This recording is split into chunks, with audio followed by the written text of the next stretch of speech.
Lisa Schaffer, as I introduced myself earlier. I'm the Atlassian team lead for Obsidian Systems. And today I'm going to talk about portfolio. I was going to do a demo, and I thought, I've done the demo so many times. What I wanted to really talk about today is what are the pitfalls of portfolio. I see so many clients who get really excited about what portfolio offers, and they say, I want that. I want to see those Gantt-looking charts because we used to do waterfall and we want to see it now in Agile. So I just want to talk about some of the pitfalls and some of the questions and homework that you need to go away and ask yourself before you jump in and actually buy a tool like Portfolio. So don't get me wrong, I'm a big fangirl of Portfolio. It's one of my best tools. I'm quite an expert at it, and I love to train it, and I love to talk about it because it really is at the heart of Agile and what Agile stands for in terms of rolling out a scaled Agile platform in a larger organization. In fact, you don't even need a large organization. We've rolled it out to smaller software development companies in Cape Town, and they are loving it, and they're really getting the visibility that they need from Portfolio. So for those who don't know what Portfolio is, it's a portfolio tool which basically allows you to look across teams. So if you have multiple Agile teams and you're wanting to deliver across those teams, highlighting dependencies, release dates, etc., Portfolio is that tool. Again, like I said, it's not going to be a demo. It's going to be a walkthrough of those pitfalls. So one of the first questions... Sorry, I really suck with PowerPoint. One of the first questions that you need to sit down and ask yourself is, what problem are we trying to solve? One of the biggest things that I see from clients is they've come from a waterfall environment, they're starting the Agile journey, they still think in a waterfall way, and so that culture makes them want to see what we saw in the waterfall days. In other words, spinning up a quick MS project plan, rolling that up into an enterprise portfolio plan based on multiple project plans, which are basically just thumbsuck dates that you put into a Gantt chart and hope for the best. No, I'm kidding. Sometimes waterfall does work in different environments. But it's important to sit down and understand what is the problem we're trying to solve and what is the data we're trying to see, and how do we make sure that we are being proactive to what we do instead of reactive. Instead of running around after or on release night, hoping and praying that we're going to release on time, being proactive and seeing what the teams are doing on a day-to-day basis to make sure that we can actually do something about missing the release date. Do we need to decrease scope? Do we need to juggle around some resources? And so on and so forth. So that's the major thing. What are we trying to solve here? The next slide is based on some of the problems that we're trying to solve. So we want to see those dependencies across teams. We want to make sure that if those dependencies are there, we highlight them before we take work into a sprint. Otherwise, we end up sitting with impediments in a sprint, and your sprints keep failing. If you have cross-team releases, how do we coordinate that? We deal with clients around the Agile journey as well as the Atlassian toolset, and one of their biggest pain points is the work that rolls over. And it continually rolls over and over and over and over. And I'll get to why that is later on.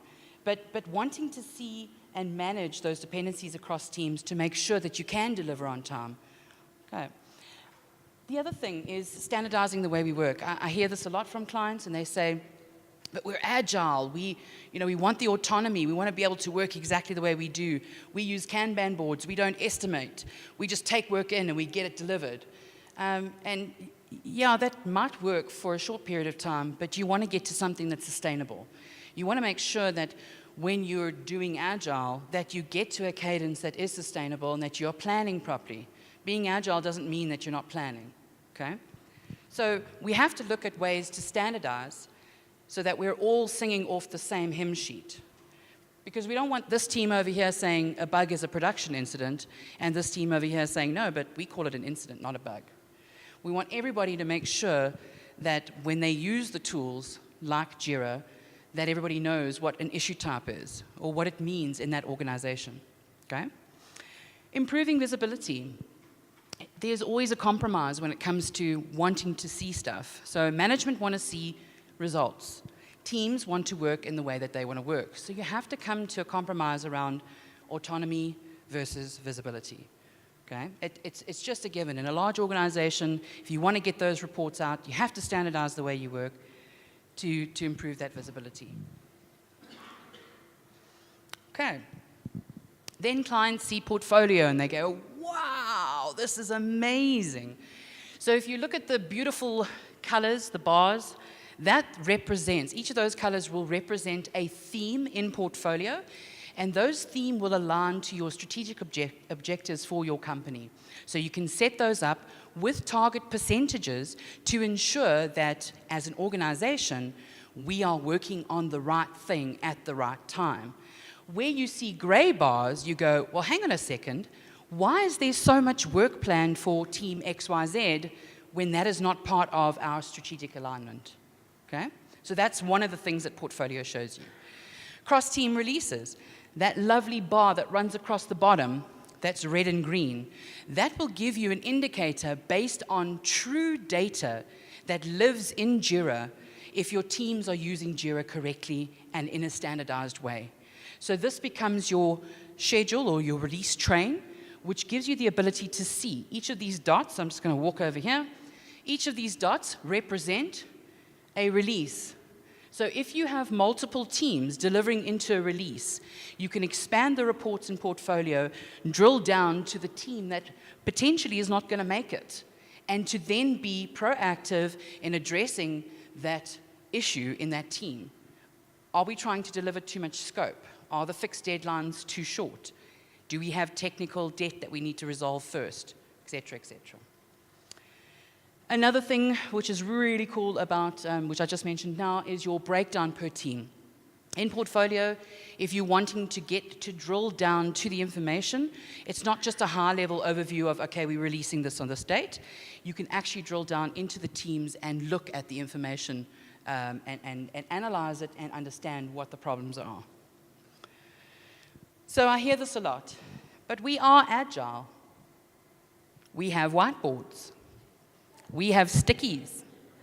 We do stand-ups.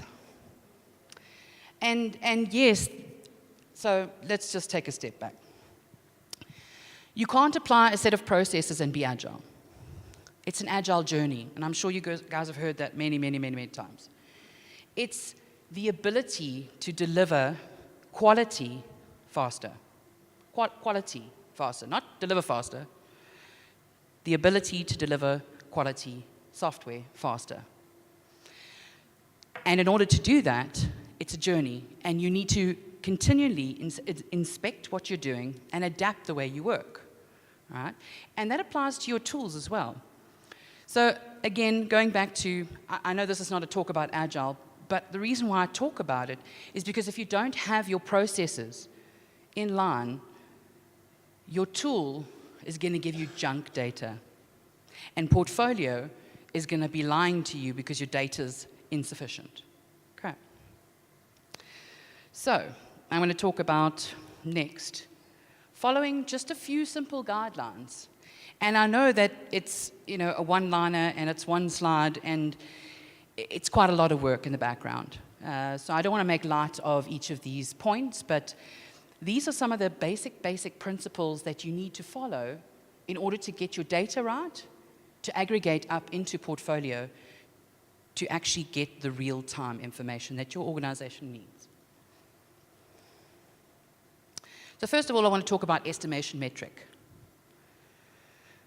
What is your estimation metric? So with all this autonomy that's allowed in teams, I've seen teams that do fruit sizes, animal sizes, T-shirt sizes, story points, man days, hours. Irrespective of what you use, you need to standardize, because if this team says story points and that team says hours, how do we make sure we aggregate that data up into one plan that shows when we can actually deliver this information? So portfolio does support story points as well as hours and days. So you need to make sure that you're standardizing on your estimation metric at a Jira level on your boards, planning and pulling that work into sprints and burning it down correctly. Okay? That will give you the ability to aggregate that up and see your roadmap. That lovely picture that I showed you a few minutes ago with the colorful bars, which shows you when you're going to be able to deliver. That information is based on Jira, making sure that your teams are estimating correctly and having some sort of a standard. Okay? Sorry, I just need to have a sip of water.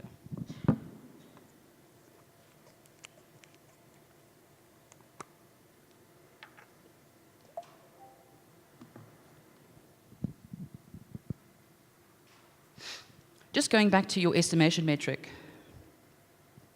If you are going to go with story points, please make sure you get a good agile coach and or scrum master who understands what relative estimation is. Many companies will glom onto story points and want to use story points, but they don't understand that it's a relative estimation of size, i.e. effort and complexity.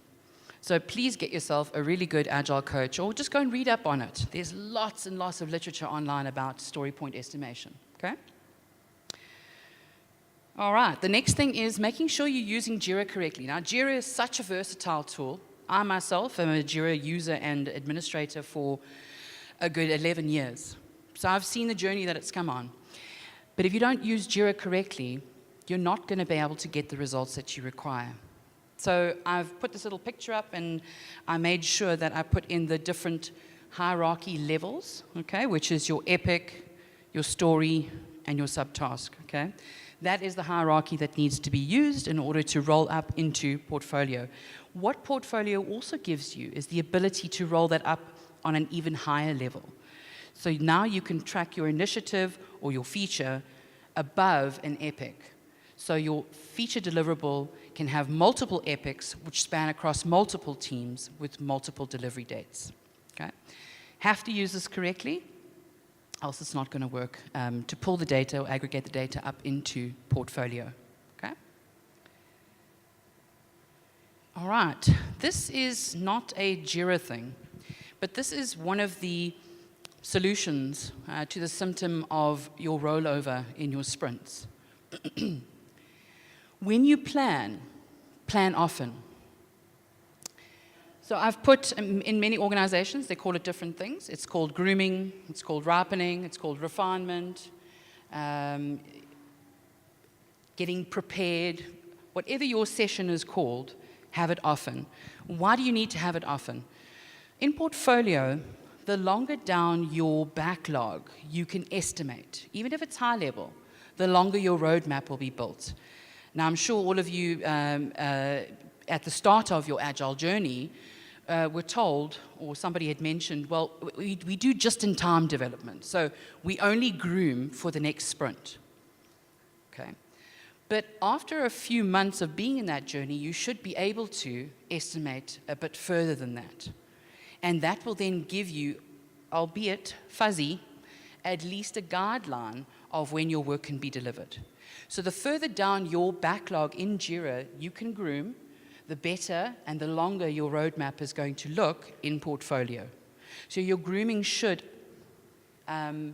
preferably happen once a week. And you can alternate between your pipeline grooming, which is the work that's coming further down, which will be more sort of high-level work, and then your next in-line work can be on an alternate week. Okay, so you're constantly alternating between each of those grooming sessions. Well, what does that give? What are the benefits of grooming? Well, the benefit of grooming is making sure that when the sprint planning happens, your team is not seeing the work for the first time. And therefore, they give an inaccurate estimate because they haven't had time to think about it. They haven't had time to scratch around the code. They haven't had time to look at the database schema or the architectural plans. And so they give a rough estimate, and then everybody wonders why we keep failing our sprint and we keep rolling over work and rolling over work and rolling over work. Okay. So not only is it a benefit for you and your team to ensuring that you're delivering more accurately on what the team commits to, but it also gives you that information in portfolio. Okay? Releases. I've heard as well in Agile, people say, but we release when we want to. We'll release how we want to. We'll get to it. But you need to have goals. Just like a human being needs to have goals, you set yourself goals, and if you only make 50% of that goal, great. Then you set new goals for next time. And that's part of the Agile journey as well. It's to ensure that you as a team set goals, as an organization you set goals. So to work towards a release date so that you can be proactive on your timeline if you're not going to make that date. Okay, that is another critical factor in portfolio to ensure that you are assigning your work to the fixed version, i.e. the release in Jira, to ensure that you can see that on your release train in portfolio. Okay? And so what are all these things? If I do all these things, what are they going to give me? What benefits do I get? Well, first of all, you get dependency management. So you can start to see if I'm dependent on work that lives in another team, when is it going to start? When is it going to end? So portfolio has built-in dependency management, which is used by the native linking in Jira. You get the ability to roll up from your story, your subtasks, to your stories, to your epics, to your initiatives or features or whatever you call that overarching delivery.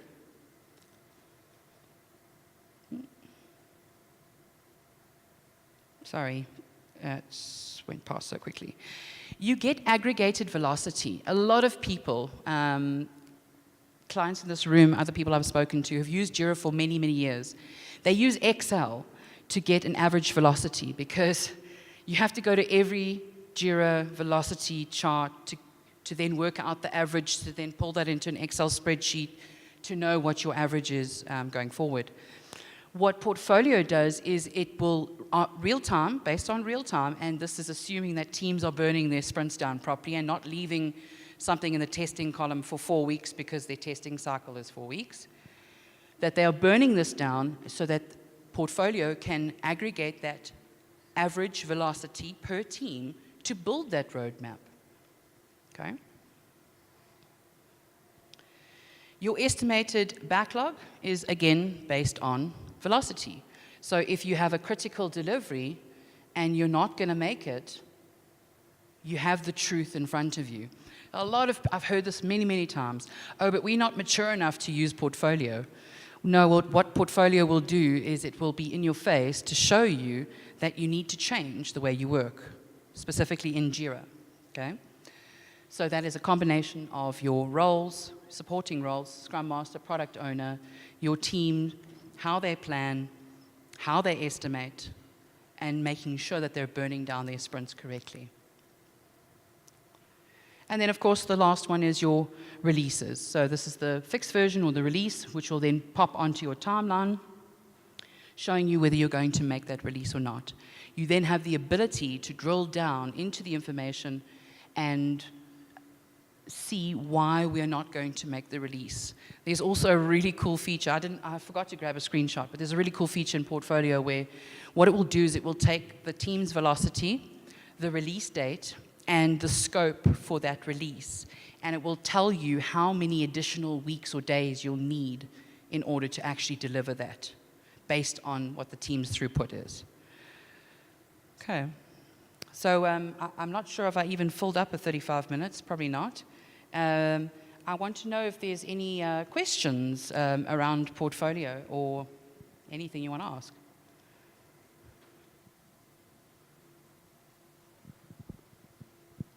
Will there ever be an alignment between Atlassian and SAFe terminology, like story, epics, features? Atlassian, would you like to answer that question? Where's Mark? Is he here?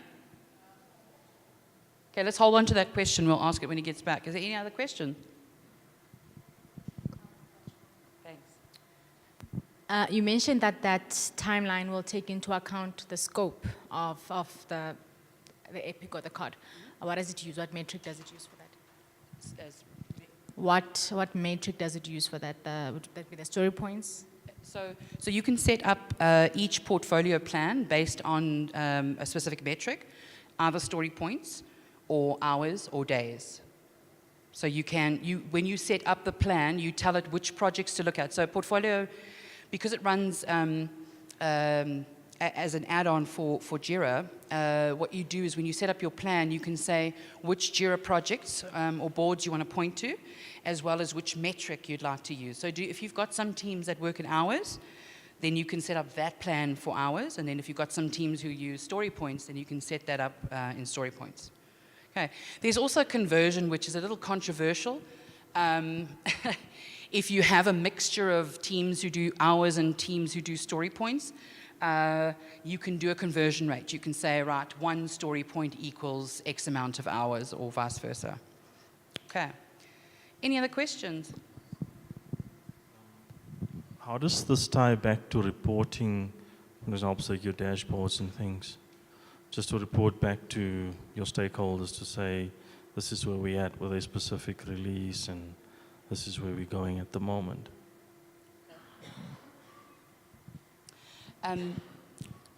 So I would like to show you, but I don't want to steal Ina's thunder, because she's gonna talk about the journey at ABSA and how they have done all of their reporting, and we helped. And yeah, it looks amazing, and you'll see all the Hold on to that question. You'll see. I didn't want to steal their thunder. Any other questions around Portfolio, Jira?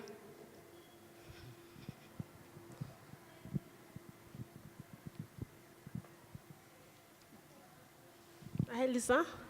I've actually had users who were requesting to see an actual Kanban bot on Portfolio. Is that even possible, or is there a plugin that can actually help with that? So Jira gives you the ability to build and modify your Kanban, not for just team use, but for management levels. That man there, if you get a chance to chat to him, the guy with a beard there, he's from Capitec, Frikkie, and they've built an absolutely amazing Kanban management system, and he can maybe give you some pointers on how they built it and to get what you're looking for. I think it all boils down to what are you looking for? And that was my first slide. What problem are you trying to solve? What are you looking? What information do you want to see? And inevitably, you'll be able to find it. You'll be able to build it in Jira or see it in Portfolio. I think that one of the things that a lot of our clients struggle with is not seeing it in the way they used to see it. And if you just explain it correctly and you show them, but look, remember you used to see it like this? Well, now you see the same information, just in a different way. And I think it's just that level of comfort and that culture shift or that mind shift of seeing things differently. And once that comfort level is there, it becomes a lot easier for the organization to adopt those new style of reporting, or that new style of reporting. Okay. Any other questions? Oh, Jackie.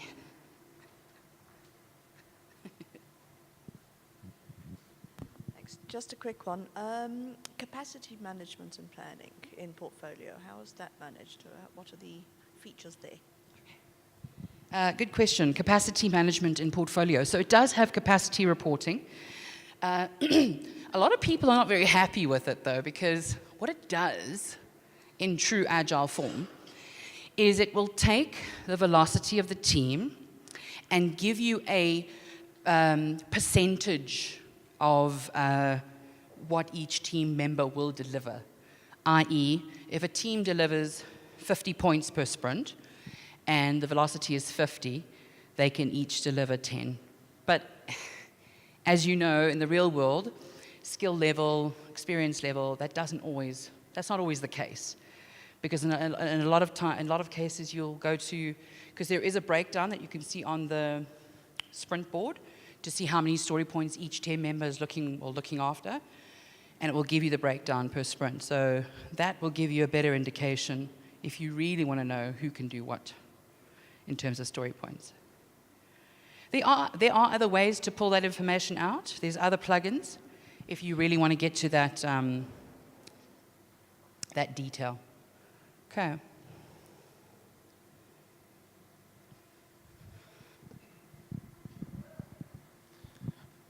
I'm interested in the dependency management. So what's the level of detail that you get to see in portfolio with like branches and fork behaviors of dependencies? Does it help you with that? So what you saw on the screen, that is, it basically just shows you the mapping, and it will give you the schedule start and end so that you know when you can start and end. There isn't a visualization yet. There's been murmurs of it coming, but I can't confirm or deny that.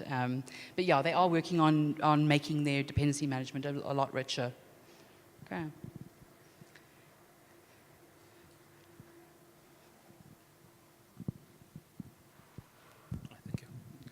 I just maybe I missed that as you started the presentation had gone out.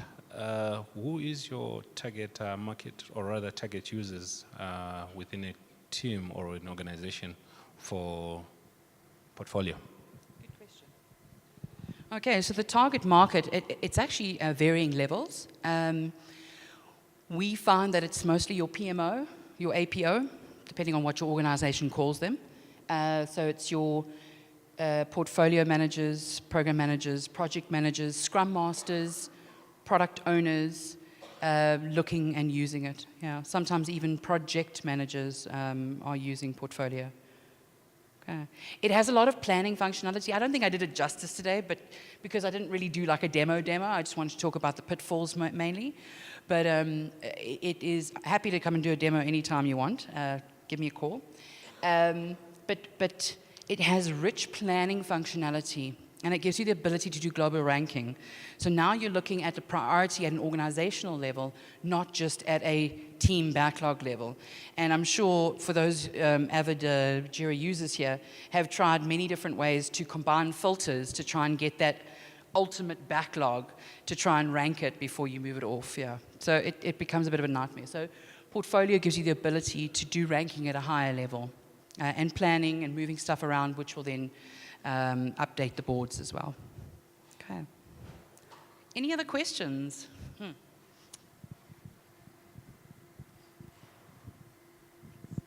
So in terms of the organization where there's different types of teams, for example, you have a service desk and then you have different project management teams, what is the best approach in portfolio for those type of teams? Different types of teams. Yeah. This is a question that's asked a lot from organizations. Typically, from a business point of view, support is not a money-making thing. So you're not ever going to get to a point where somebody logs an incident and now you're going to make money from it. No, unless you build a new feature. But yeah, that's continuous revenue. So support is... it's business as usual. It shouldn't really be something that you pull into portfolio. However, it's important from a capacity point of view, because if you are looking at 5 team members and 2 of them do BAU and the rest of them do features or new development, you want to make sure that from a capacity point of view, that's pulling through to portfolio. So we came up with a pretty good solution for another client where we can include bits of work bits of work which will then pull into the portfolio plan. But what it will do is it's going to give you a Kanban velocity. So it'll look at the throughput per week of that BAU team, ensuring that they're obviously working on different boards, and then it will pull through and pull that up into the plan. So you'd have to have 2 teams. You'd have to have a BAU team and I keep on wanting to say change the bank, a feature delivery team. Okay.